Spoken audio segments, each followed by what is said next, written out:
Hello, I am Mick, General Dog's Body and Terrain Maker at Goblin King Games, and we've been meaning to do some terrain tutorials for a while. I've got some written ones, but now we're going to do our first video one. That's going to be all about this little thing here, which is a Le Cheval camping tent. Susie's written a lovely bit of lore about this, which is on our pages on the website, which I'll probably talk about while I'm filming anyway. But we're going to make this. It's a nice, quick piece of scatter terrain to go on your table. Looks lovely, doesn't take a massive amount of effort. So we're going to crack on.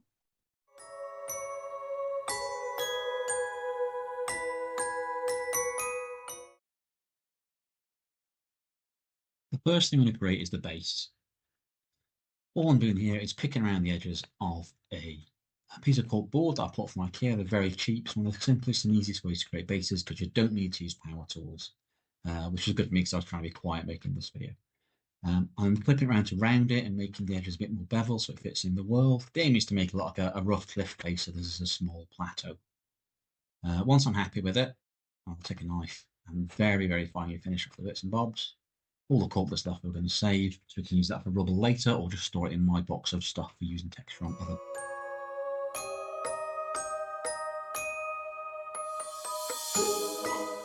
This is a common technique for making rope in miniatures. It's making it out of wire rather than rope, because it's a bit sturdier, you can bend it to shape, etc. All you do is put a twisted rope in a drill or a pin vise.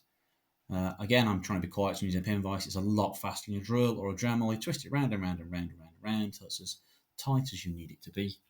And then you've got a lovely rope, and I'm going to make 4 of these. There we are.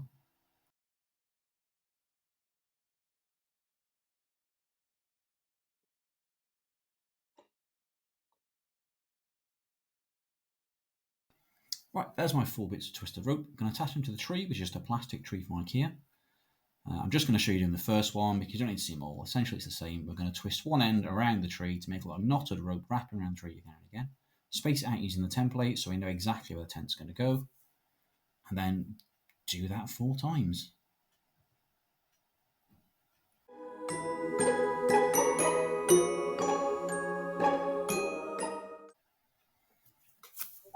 Yes, we're pretty puerile here at Goblin King Games, and I think that's a funny title.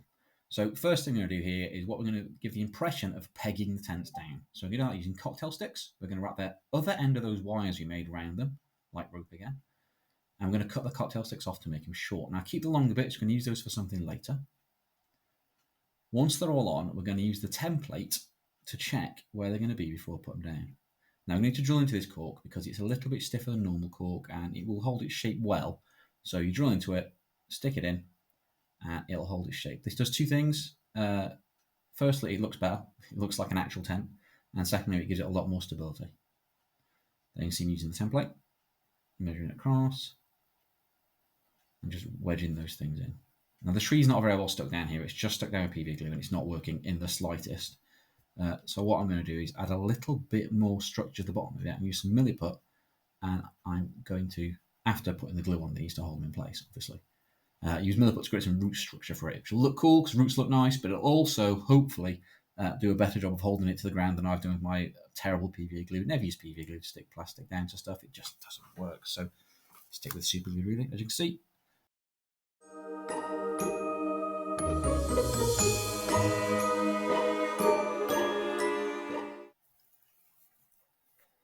I'm going to carry on with the milliput. I've used milliput, but you can use green stuff, use air drying clay, whatever you've got. I use milliput because of what I've got to hand. Roots are really simple. Roots are basically just worms with texture on. So you can see I'm rolling the worms out and adding any texture I can get hold of using particularly any tool near me. Rather than the sculpting tools I have about 3 foot to one side, I'm going to use pencils, bits of wood, and here you're going to see me rolling a drill on it. It doesn't matter because texture is quite easy to add and looks all right anyway, but honestly, I'm a bit ashamed of myself there. Next, sleeping bags. First, a little tiny, tiny sleeping blanket for Toodles.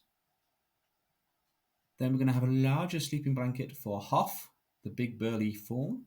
And finally, then there, Jada's going to have herself one that's about in the middle. So it's kind of like 3 bears, but fawns. And there's no porridge. This is where I realised that stuff doesn't stick to cork because it's dusty, so I have to use glue. I'm going to go back and glue the things down that I was trying to stick just using the natural stickiness of milliput. It doesn't work. Here we go. Blah, blah, blah. Bit of glue. Super glue works fine. PVA glue would work. It just takes for ages, and I'm trying to do this quickly. Now I'm going to sculpt some texture. I'm going to go for a very rough burlap, Hessian, Saki type texture for the blankets. You see I've folded one corner over to make it look nicer. Hoff's is going to have fur. So this is a very, very quick tutorial on how to do fur. Start at the bottom, work your way up, lots of little lines. Make it raggedy, make it look messy if you want it to be.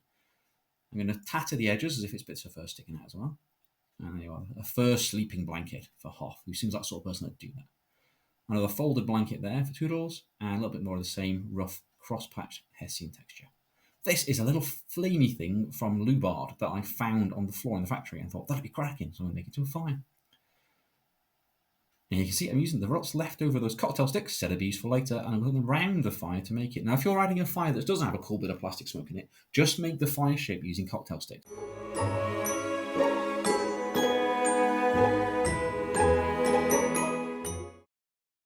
A simple bit here, and it's something most should be used to do on the basis of your models or terrain anyway. I'm just going to cover the cork in some PVA glue. I'm using the top of some flock for a palette, don't judge me. This is Gorilla Glue. I like it, gives you a bit more working time when you're making things for terrain. It's really thick as well, and that helps with cork. If you use too watery glue on cork, it soaks into the cork and doesn't actually stick anything to it. So you really need to glump this stuff on here to make it sticky. You can also see I've added some rocks out of what's left of the cork there to give a bit more three-dimensional terrain to it. Now, this is bird sand. Bird sand is what I always use for texturing. It's got little bits of shell, different types of sand in it. And because I've used it for every piece of terrain I've ever made, it's also got bits of cork and plastic and all manner of nonsense going on. It's really good for texturing. So that's going to take overnight to dry. I'm going to add a little bit around the edges to blend it in with the board a bit more, so the sand and the grass and texture goes right down to the baseboard. Overlapping the cliffs, really. So see that's covered in texture. Make sure I've not missed any gaps. All the sand on, makes a hell of a mess. My wife's going to kick my butt, but there we are. Not knocking over Toodles. Look at that, didn't do it. And there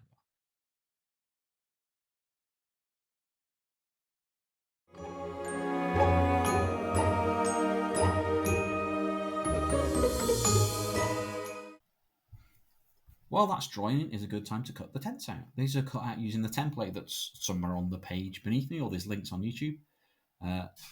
I'm using really basic kitchen roll. You don't need to use anything too clever for this. You can do it with cloth. You can do it with toilet roll. You can do it with paper. You can do it with anything. But kitchen roll is what I've got and what I'll show you with because it's nice and cheap. This entire build's pretty cheap, really. It's got texture on it. See that texture? That's going to come through. When it's dry, you're going to see the texture. So avoid using things like my daughter's toilet roll, which has poos with smiley faces on it, or My Little Ponies. You will see them. Anyway, that's it all cut out. We are going to need 3 of those, so I'm going to do that overnight.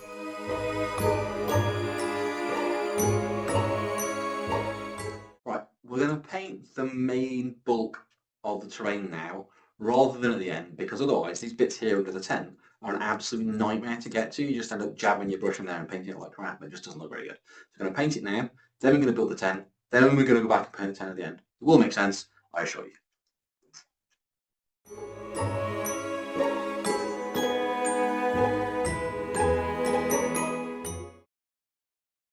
It's not terrain making without dry brushing. As you can see, I painted it brown overnight and we'll let that dry. I'm now just going to paint a little bit more colour onto that brown, some patches of green and blue. What these do is they break up the ground cover, get a bit more a natural feel. And you might even see that much through the dry brushing, but they really do help, I assure you. The more different colours you can get on the bottom there, the better. And I like a green because it's natural, and the blue because Moonstone is meant to be at night and it's a bit of a cool tone to add in there. You can see across the bottom my line of browns and greys are going to use for dry brushing, and I'm using my big fat dry brushing brush to do this. They're going to start off everywhere, just on everything, including the fire and the tree and the ropes and everything. And then as I get progressively lighter throughout the process, I'm going to start missing more areas, leaving more things dark, leaving more things to chance, getting a bit more haphazard. I'm going to try and catch the edges wherever I can, catch the raised areas. But generally, when you're doing this with terrain, you're not trying to create a uniform look. It's not like when you're painting an army, you try and get things to look good. To make things look natural, you want to be a little bit more chaotic with it, a little bit more scrappy. You can see here that as I go along, I'm missing more and more, but I'm always getting those ridges around the edge. I'm always getting the tree, and I'm always getting the bits of wood and branches that are going to get painted afterwards. And I just broke the end of the fire off because I'm just going to keep flashing these paints here. They're too fast for you to see them. They're just paints. That's beige. Those are brown. You can work it out. If you do want more colours, I'll put it under the link in the video. Now, the beige is normally the highest I get to. I will, for this, go as high as Arid Earth for a very, very, very, very, very fine final highlight. But I'm not doing that yet. I'm going to do the grey first. The grey on the tree. Trees are normally brown. They're browny, grey, greeny colour-ish. We paint them brown because people expect them to be brown. It's one of those weird things where if something you have to paint something the way people expect it to be, rather than the way it is. But I'm going to do a grey dry brush to make this a bit more realistic. There's some nice texture on the tree actually to say it's from IKEA, so it takes it quite well. And I'll hit the same grey at some point with some details like the rocks and stuff to pull them out. Now, this is the final arid earth, the really, really light dry brush, and this is going over all the areas I really want people to pick up. Remember to show you now. So there we are, arid earth. It looks a bit bright. We're going to ink it after this stage though at some point, and that'll bring it all back down again. So don't worry if it starts looking powdery, it starts looking too bright, look a bit crazy. It will look bad for a while, but it will come together, trust me. Now I'm going to dry brush the rocks, because you can't just dry brush one thing, you dry brush everything all at the same time. Now rocks you have to paint first. Don't just dry brush them. Do some actual old-fashioned hand painting first to give them a nice solid look. If you just dry brush rocks, for some reason they don't look right. I think you've got to really paint the rocks first, at least a couple of layers, and then finalise it with dry brushing. You can see I'm painting around the edge. I talked before how I'm going to make it like a little sort of raised plateau, a very small one. I'm going to emphasise that appearance by giving a rocky ridge around it, so that corkscrew like rocks. I keep my paints in a bag. Don't judge me. I don't know what I was showing you there when I hold this bit in the video, but what I've actually shown you is that I keep my paints in a bag. Here's some more grey. And you're going to exactly the same as brown. You're working out from the darkest grey you've got through the lightest grey. Use blue grey if you want to do a cooler tone. You can use browny grey if you want to do a lighter tone. I'm also dry brushing the fire, even though it's not a rock, because the fire's going to have smoke and it's all going to be grey and smoky and blowy as well.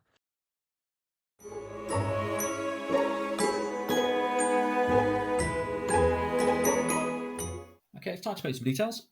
I'm going to start using the same arid earth that I used for that final dry brush, the dry brushing stage. I'm going to use it on the ropes, the tent pegs, the tippy tops of the rocks, and anywhere I want the light to be reflecting off. Because by using the same colour I used for the final dry brush for the top highlight, it brings everything together. It makes everything like it's been seen in the same light. It's kind of like a photographer or a filmmaker putting the same filter over lots of different images to make them seem the same. I'm also going to be painting the tent pegs. And these are going to be in an ochre yellowy brown colour rather than the reddy brown, so it'll make them stand out a bit more. They're very roughly painted, and they have a very, very rough highlight of bone over the top of those to make them stand out. As I said, there's going to be inking towards the end of the painting stages, and that's going to tie it all together. So even if it looks a little bit rough now, don't worry about it. The logs, getting a bit of that as well, and the base of the fire. The next thing I need to paint is those tents.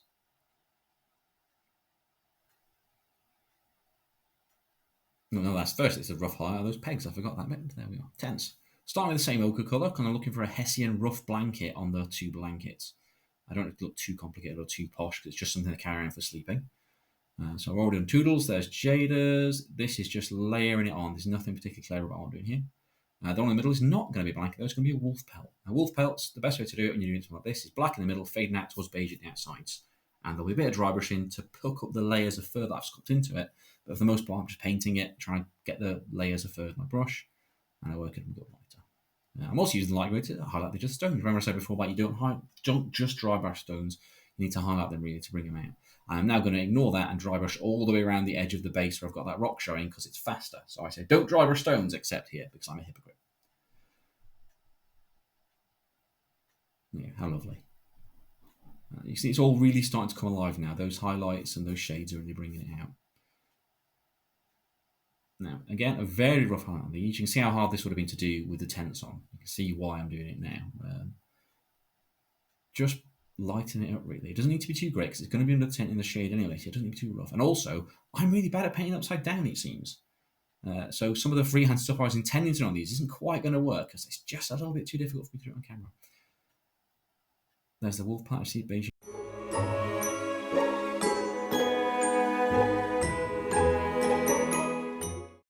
Now we're going to paint the fire and a few more details, but I thought the fire was worth doing it. So fire looks complicated to paint, it'd be quite daunting, but when you're doing it for this sort of scale on terrain rather than miniature, it's actually really simple.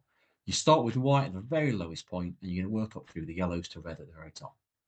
It doesn't have to be neat. You can see I'm kind of just slapping it on here. All I'm making sure I'm doing is I'm hitting every crevice and getting it really full. You don't want any black lumps in the fire, because they will spoil like the illusion of fire. Some bits you do taller, some bits you do shorter. You just really play it by eye, go a bit crazy on it. It doesn't need accuracy, unlike some sorts of paintings. I'm getting really close to taking it off the edge of the screen where you can't see it here, which is not useful. But I said, not very good at painting upside down yet, and it is my first tutorial, so no, nuts to you if you're going to complain about it. You'll also see while I'm doing this, as well as painting the fire, thank you, thanks Mick, I'm going to start doing some dry brushing around the edge of the fire using some of the colours.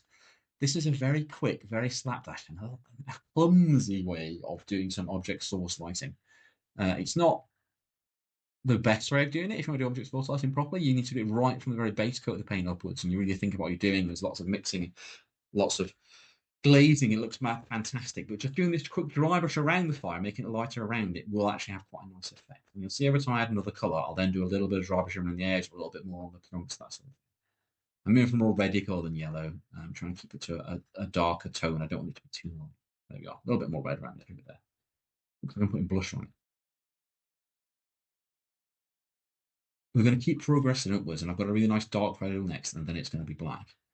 Now, as I say, it doesn't have to be neat. The best way to paint fire is to keep doing it while it's still wet. So add the dark red while the red's still wet, add the reds while the orange is still wet, add the orange while the white, red, yellow is still wet. Just keep painting it on there and adding it while it's wet, and it blends together a little bit more and looks a bit more natural. Don't worry about getting it wrong, you really can't as long as it's in the right order.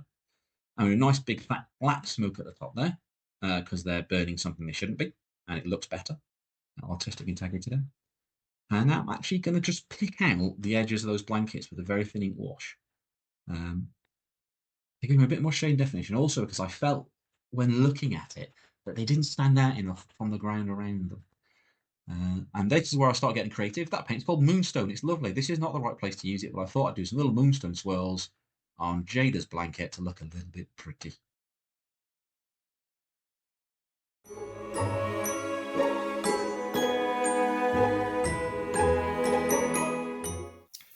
It's been inked. Look at it. It's brought all that light highlight shades down. It's brought it really together, and it makes it look a bit more realistic. I just used Agrax Earthshade layered everywhere. I didn't show you because, frankly, it's a bit of a boring stage. Yeah, anyone can do that. Agrax Earthshade, bit of water, paint it all over the place. I'm using two different types of static grass here, a very dark one and a very light one. I like to mix my static grass colours. I think it looks more effective. It's more realistic because the life is very rarely the same colour. And because I don't have a static grass applicator, my solution is to use an absolute ton of PVA glue, which actually gives it a nice three-dimensional feel anyway. You can also use dots of it and super glue to make tiny tufts if you need to, but it doesn't do. I'm also stingy. Look at me saving my static grass. Now see that there I pointed out, that's a mistake. Do you know what you do with mistakes when you're making terrain? You cover them in static grass. That's right, yeah, or tufts, or flock, or whatever else you've got at hand that's going on the base. You just go, oh, that's a mistake. Nope, not having that, paint it away. Now I've finished the darker shade now. I'm going to start adding the lighter shade. I like this lighter shade. I think it's a leftover of me being a Games Workshop boy for so many years that I don't feel any terrain's finished without some vomit green static grass on it. A lot of people don't like it. I think it looks great. And in this particular one, because it's such a dark composition, it's a nighttime with a tree and dark tents, I think the brightness of the grass is needed to really bring it out. I use flowers on everything I do for Moonstone. Some worlds, flowers don't work on. 41st Millennium, no one wants to see a daffodil. Moonstone, flowers, all the way, everywhere. Flowers as much as you can. And then just some normal grass tufts.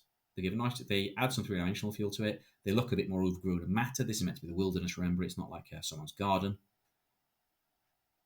You can't really go too wrong by just sticking as much as on as you want to in Moonstone. It looks pretty.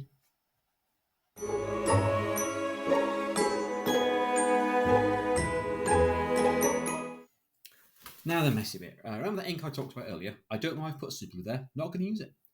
That's the range of the Agrax Earthshade I used earlier with the water in it. I'm just adding a lot of PVA glue to thicken it up a bit. And then I'm just going to dunk my tents in it. It's not a scientific procedure. You stick them in, you get them all covered. They're nice and gloopy. And then you're going to whack them on the wires. Now, the order you whack them on doesn't really matter. It's better to do them in order 1, 2, 3 so you can overlap and make it look really nice. I don't do that here because I was flustered making a video. But either way, putting it on is really easy. You just have to push those tabs that are sticking out on the edge of the sheets. You push them underneath and touch them back to itself, and it'll stick to itself. Now, that stuff's goopy enough. The biggest downside about this stuff, it makes a hell of a mess, and it takes a long time to dry. But luckily, this was about tea time, so I just made these, and then I went off and had some tea. The third one now, I can't wrap around anything, you see. See my mistake by doing it 1 and then 3 instead of doing 1, 2, 3? So what I'm going to do instead is I'm going to soak it, and I'm going to stick it over the top of it, and then when I paint it, I'm going to have to paint it like that particular canvas is stretched over the other two. So that's just a problem I've given myself for future Mick.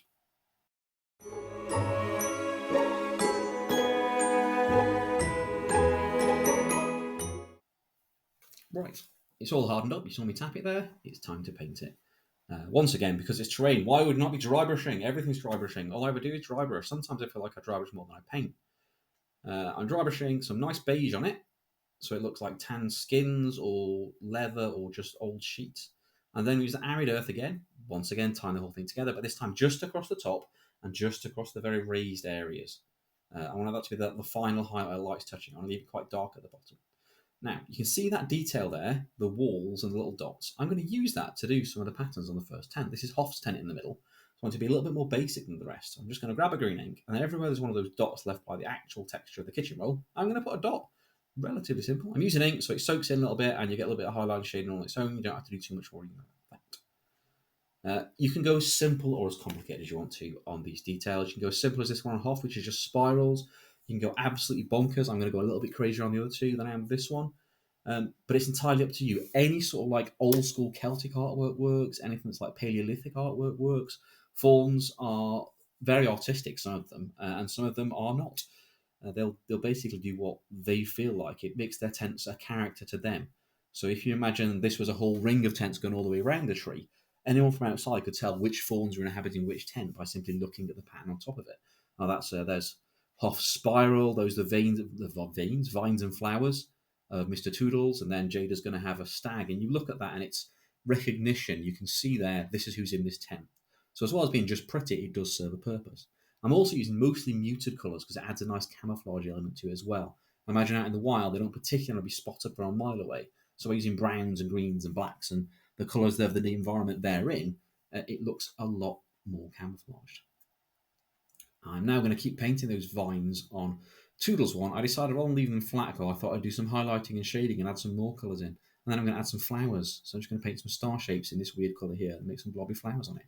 And then I get a bit carried away, which is a bit weird because, once again, I'm not very good at painting freehand upside down. And it's the first time I tried it. And I thought, flowers and vines, why not? I can pull that off, no problem at all. Don't have to go this crazy. I especially suggest, don't do it upside down. Way harder than it needs to be.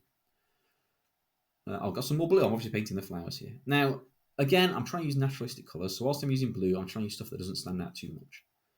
Mr. Toodles is getting a very, very elaborate blanket. He obviously really, really likes to sit there and decorate and paint it. He also likes jazz, so I guess that's why this is going a bit freehand, a little bit crazy, a little bit bonkers. Jazz lovers like that sort of thing. And the final blue is a little bit brighter. I'm just using this for highlighting the flowers. Nothing crazy on this one. There's not too much of it because otherwise it'd go entirely against the camouflage thing I spoke about earlier. You see the tents already coming to life, looking very unique. I've blacklined the middle one to make so it stands out. Because freehand upside down is not hard enough, I'm now going to try and copy something off my phone, which is going to keep turning off, upside down in freehand. So this is a stag. Now I'm imagining that Jada's tent was actually used to be part of either a larger tent that belonging to her clan or tribe, or a larger banner or image, and she's just cut a section of it out. So there's going to be a section of this stag on it. Not necessarily an obvious piece like just the head or something, but a section of this Celtic stag going to hang around. Because it's black and white, it stands out a lot against the other two. But I wanted to do that to show that Jada's nature is a bit like that. It fits her character, I feel, to be very much black and white. She's a hunter. She kills things that need to be killed. She needs to feed the tribe. She sees things in very much that style.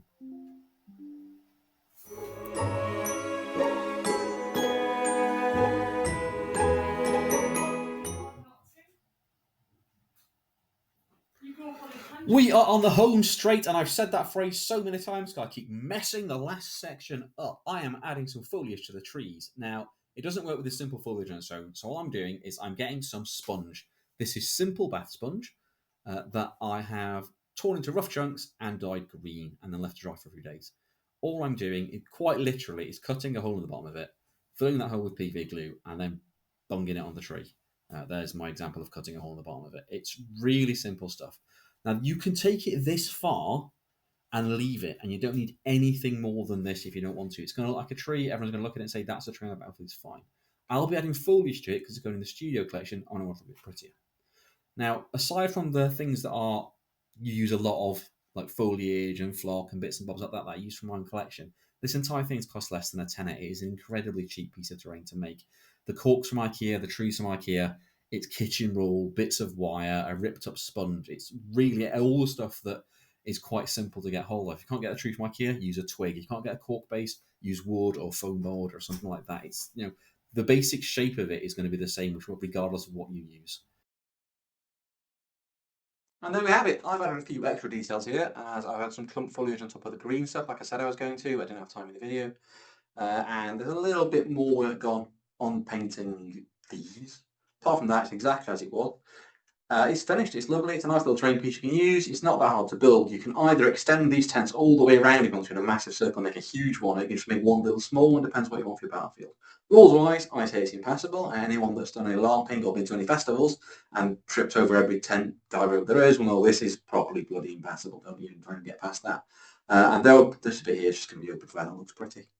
So that's it. I hope you enjoyed that. If you do make any of it, share it on the socials with us so we can see what you've done. You might make a better job of it than me, who knows?